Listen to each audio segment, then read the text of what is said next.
What's up, YouTube? Back in the garage for another episode. I know it's been about a month since I've uploaded an episode, and the reason being for that is I've been super busy at work, trying to work a lot of overtime as much as I could to recoup money and get money for the parts on the project Ep.42 M3 build, which I was able to do that. And also I've been very busy reorganizing the shop to make better space because we now have a roommate in the shop. His name's Eric. He's gonna be helping out with the rent, which helps me. So win-win for me, allows me to keep the garage and keep things going because I just cannot afford to build me a garage right now at this point. But also another subject that I want to touch is you'll notice that I changed the name of the channel, and the reason I did that is because people are having problems searching my last name. They don't know how to spell it or pronounce it correctly, and that's understandable. So I decided to go with Import Modify as the new channel name, and the reason is because I do work on imports and I modify them, and I thought that was a perfect fit. And also nobody had that name, so win-win for me. I changed it, and if you're watching this episode, you notice I did a new intro video, so I hope you guys enjoyed that as well. So now that I had money saved up, I have money to continue on with the build, so I went ahead and I purchased some parts. So to talk about the parts that we have, I went ahead and I bought some max speed coilovers. These are eBay coilovers, and I was kind of weary about buying these, but I started watching some reviews on YouTube, and the reviews are pretty decent, and it's going to be a lot better than the blown out suspension that's in the car right now. And I started to shoot some video of it last night, but my file's corrupted, so it is what it is. But we got the rotors and the calipers off right now, and we'll just continue on from there. That's why I'm reshooting the intro. And they have 8 kgs spring rate in the front, 7 kgs in the rear. They're 24-way adjustable. I'm pretty sure they cheaped out on the dampeners building these things. They are Chinese built, so it is what it is. It allowed me, instead of spending $1,000 on coilovers, I spent $300 and allowed me to buy the other parts I needed for the suspension. And if it's something that these end up being totally shit, I can always buy some more later, but I'm pretty sure they'll be pretty decent. Anyway, moving on, we got us some cross drill slotted rotors, steel braided brake lines to upgrade the brake system on that. I got ceramic brake pads, new brake sensors, pinion flange because that's the flange I have to run for the drive shaft that I have to get. I found the drive shaft that I need. We got to get the drive shaft off of a 330i 6-speed manual or 330ci 6-speed manual, and I found the rebuilt one. I just have to get a little bit more money saved up, and then we'll get that. I also got lower control arms with ball joints, inner outer tie rod ends, sway bar end links, so we're good to go on that. And last time I cranked up my car, I noticed it was squilling in the front. Turns out when I took my stethoscope to the idler pulley, that was the culprit. That's what was making the noise, so I got a new one of those. I got an angle piece right here that I'm going to cut down and make brackets for the oil cooler to get that mounted up where we need to be mounted. And I got me racks now in the back so I can, organize my parts and free up room. So I've been busy cleaning up a lot. Now I got an area for my bikes in the back of the shop as opposed to in the corner up in the front, and that is the spot where Eric is using, so he's still got to organize his spot. He's got a little Dodge Neon drag car that he has. It's all stripped out with a roll cage. Pretty cool. He's got some cool parts for this thing. We'll cover more of that, but just to give you a little quick peek, this is intake manifold he has. He's got 8 injectors on this bad boy. He's got water to air intercooler set up. Pretty cool parts on that. He's redoing the engine right now. He travels a lot, so he'll be in and out, and once I catch him, I'll introduce you guys to him. But anyway, moving on. I've been looking at a motorcycle for quite some time now, and I've been noticing that the prices are just skyrocketing on it, and it's been a bike that I've been wanting to own for quite some time now. It's been on my bucket list to buy, and I saw one on the internet and he was offering a really cheap price on it, and I went in person to look at it, and I offered him an even lower price and he accepted it. So I had to jump on it. I shouldn't have spent the money, but I went ahead and did it. I have more overtime I'm going to be working, so I'll recoup those funds as well. But without further ado, I went ahead and I bought me a Honda RC51. And if you guys know motorcycles, you know that this is an iconic motorcycle, and it's definitely a motorcycle that many people want to own in their collection, and I'm one of those guys. I mean, to this day, this bike looks sexy as hell to me. It's 2000 model. They made it from 2000 to 2006, and this is actually a 2000, so it's an SP1. In 2002, they released the SP2 model, which came with upgraded swing arm, upgraded subframe, bigger throttle bodies and injectors. Difference between the SP1 and the SP2 is SP2 is a little bit lighter and it makes about 4 horsepower more, but you can upgrade this with all the SP2 parts, and you know, it's not a big deal. And being that I got it so cheap, it didn't matter to me that it was a SP1 at all, because I'm gonna upgrade a lot of stuff on this motorcycle and make it my own. I'm gonna, you know, in a future episode, I'm gonna go ahead and take the fairings off and just go through the whole bike, and I'm also gonna take a heat gun and take off these funky highlighted vinyl strips he put on it and the stickers that I don't want, and also, you know, do some upgrades to the bike. But we'll do future episodes of that coming up. And also, he's got a D&D exhaust on it, and this bike runs and rides just fine. Just, I'm gonna go through it and make it my own. He did lay it down on the side. He just tipped it over, which is not a big deal for me. You know, it is what it is. Those things can be replaced. But I also got me a nice motorcycle lift, so I don't have to be squatted down on my knees and everything, bent over working on bikes. Now I can work with it, you know, it'll be level with me. I don't have to bend down or nothing, so that was a good deal. I got that at Harbor Freight with a coupon for 300 bucks. We're gonna continue on the build. We're gonna get this bad boy installed, and we'll be good on brakes and suspension.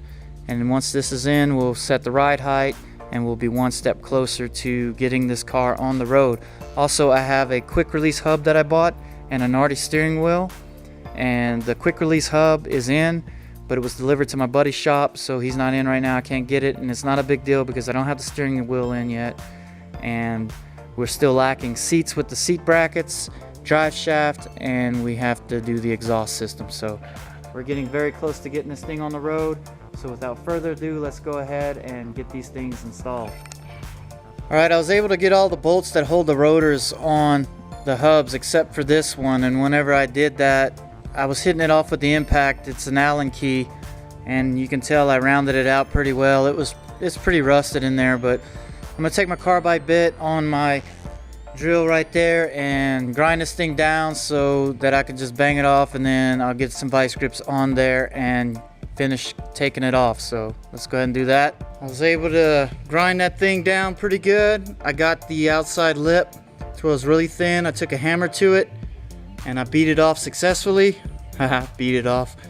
But I got it off successfully, and now I'm gonna take some vice grips to it and see if I can thread it out.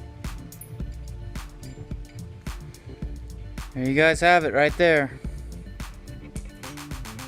Now that's off. We can move on to other things. Okay, looking at the lower control arm, we have a bracket right here that holds the rear. That's 2 bolts right there. Have a ball joint right here, and then we have a ball joint right here. I'm gonna loosen, take a speed sensor out right there. I have a bolt right here on the lower strut that holds it to the knuckle. And we also have the tie rod right here, and then the sway bar end link right here. So we're gonna go ahead and start ripping these things apart, and I don't know how easy it's gonna be getting this out, so we'll have to see as we go. But it's necessary to take all these out and see where we're at from there.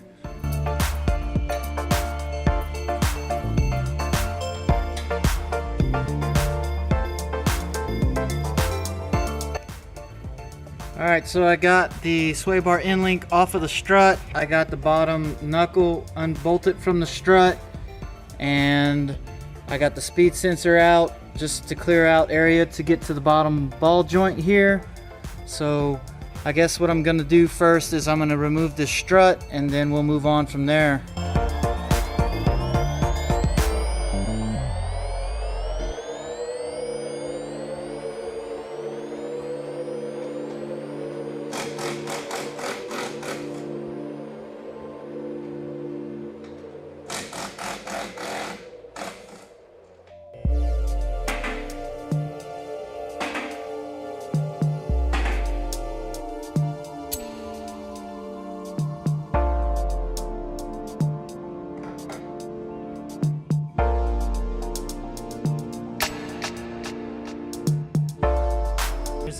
close up of that bracket they had pinched down on the coils.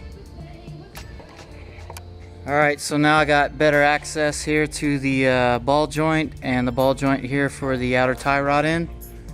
So we'll focus on getting those off next. And then after that's off, we'll get the control arm out.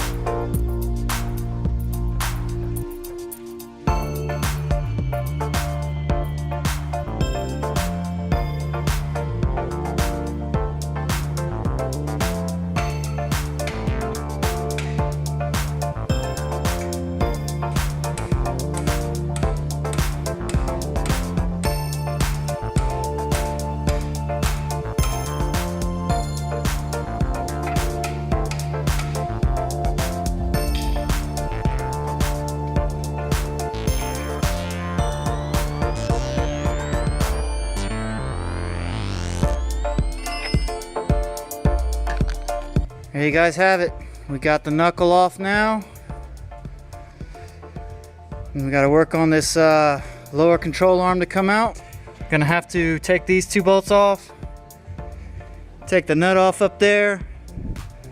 Basically same thing. I'll use this ball joint fork separator tool. Get in there and beat her on out.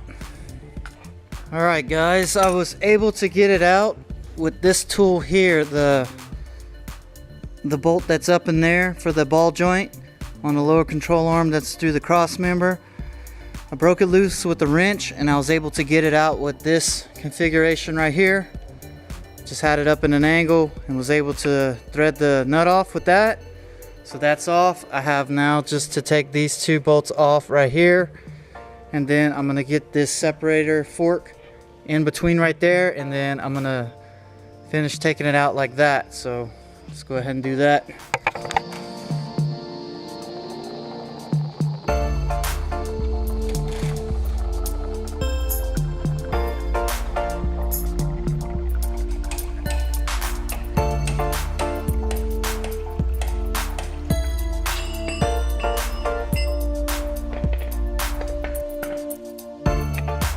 And there you go, there's one lower control arm. I also have a new bushing right here that I ordered as well. It's in that kit. Forgot to mention that earlier. So all this is going to be replaced with a new item. So that'll be good to go. And I still have left to take this off for the end link. And then from there we'll take off the brake line and the caliper. And basically it's the same thing we did right here on the opposite side. Then we're going to move on to the rear end and get all that separated on the rear end as well. So I have to run for an errand real quick, and whenever I get back we'll continue on with this. Alright, I'm starting to take apart the other side here, and on this side they have a level sensor right here, a height sensor for the suspension, and it looks like there's just a nut underneath there that holds it in. So I'm going to take that nut off and we'll loosen the sensor arm from the lower control arm, and I'll just leave that in place because the new one's going to go right in its place, and hopefully there's a hole in that one, that way I can bolt it in. If not, I'm going to have to drill a hole. I'm not sure about the aftermarket control arm, but it should have it. So take that off, and then I'm going to continue on with this, and then I'll film whenever I get to the rear end. Okay guys, we made progress. We got the other side off now, and I'm going to wait a second before I take the inner and outer tie rods off of the steering rack, and I need to vacuum out the reservoir for the brake master cylinder, so whenever I do take the lines off I'm not bleeding as much brake fluid out of the lines. So I got my tray over there, my catch can that I'm going to use to capture whatever comes out of those lines here. But before I get to all this, I want to focus on the rear real quick, and just looking at it, there is not a whole lot of tension, obviously, with the springs pushing down because they're all wore out. But basically we got to undo the bolt here and then get up and undo the two nuts at the top that hold the shock on. Then after that we could take that off and I believe that'll give me enough room to pull the rear suspension down to get the coil out. This one over here, it seems like it does have more tension pushing down on this. So on this side I'm just going to take that off, and then this side I'm going to use my stand underneath just to prop it to be safe in case there is some tension. I would hate to damage the bottom bolt taking it out because it's under a little bit of pressure, but you can tell it's been bracketed because they obviously heated the springs, but I'm gonna do that to be safe. So let's go ahead and start on this bad boy. I'm gonna start by taking this bottom bolt off, and then we'll get to the top.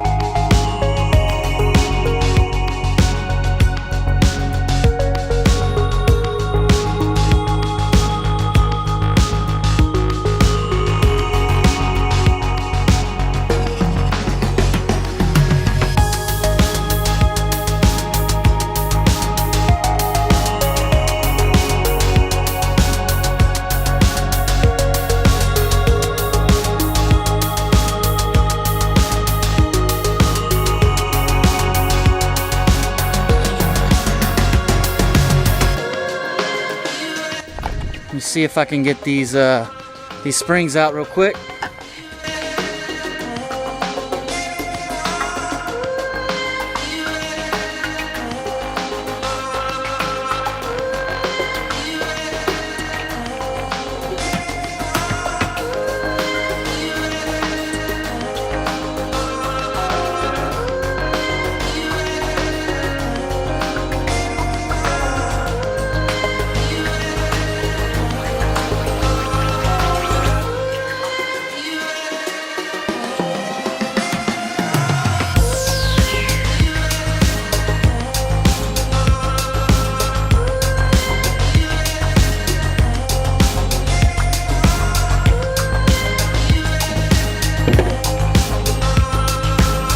That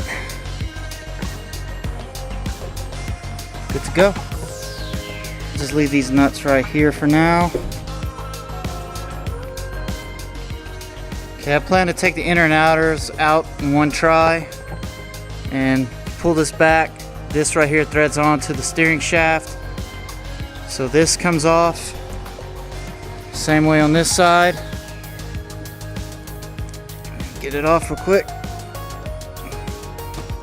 Alright, same thing right here. So I'm going to take two big crescent wrenches and twist on one side and twist on the opposite side, and hopefully I can break them free.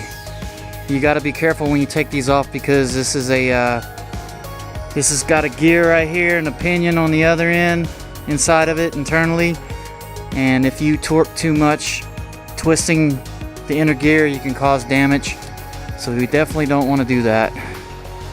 So we'll go ahead now and try to get that taken off.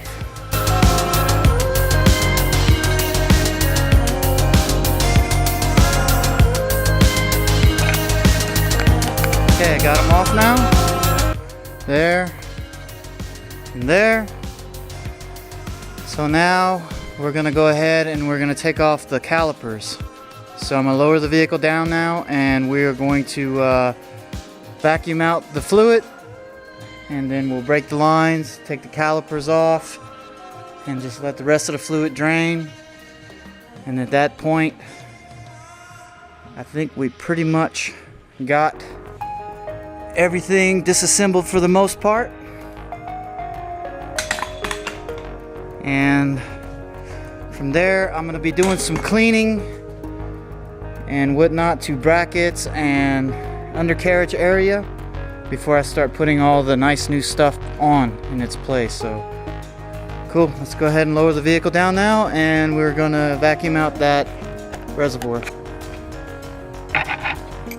Okay, I was looking at the reservoir, and that filter piece that's in the inlet, it will not come out, so I have no choice but to take the brake line off and just let it bleed itself down into the catch can or the catch tray.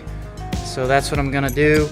As always, whenever you're dealing with brake lines and stuff like that, you want this type of tool here so you don't round off the nuts right here for the fittings. It's always best to use this because I don't know how many times I've come across people stripping them out, and then you have to use vice grips unless you replace the lines. So as always, use a pipe tool, pipe or line fitting wrench, as it's called. So this one happens to be 11 millimeter. So right here. Well, there you go, working with one hand. So I'm gonna go ahead and break it loose with this bad boy.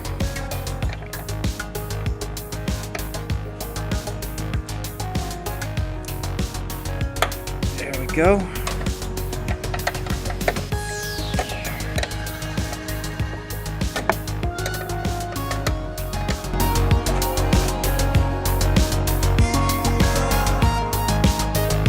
Okay, they're dripping, as you can see, very slowly. And I knew that would be that way. I'll end up giving the brakes a couple good pumps to bleed that out better. Looks like the same setup back here. Need to find some more catch trays to catch that brake fluid, and we'll take those off. These looks like they're routed through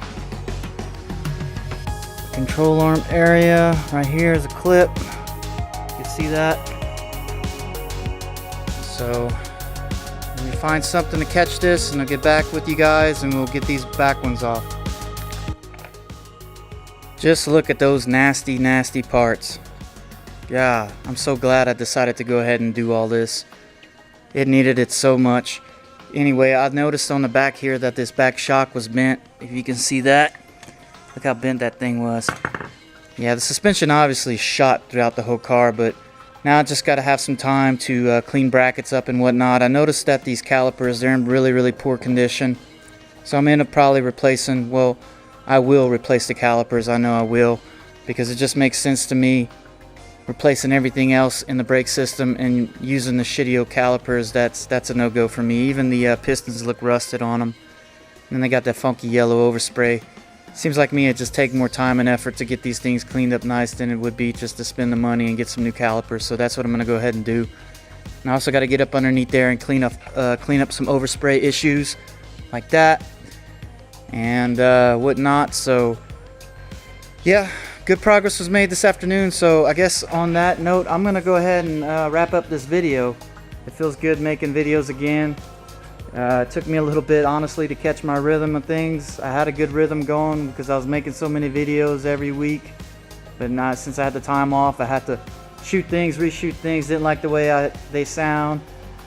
And a lot of things like that. You never notice, you catch yourself saying, a lot. And it just doesn't sound right whenever it comes out on the video.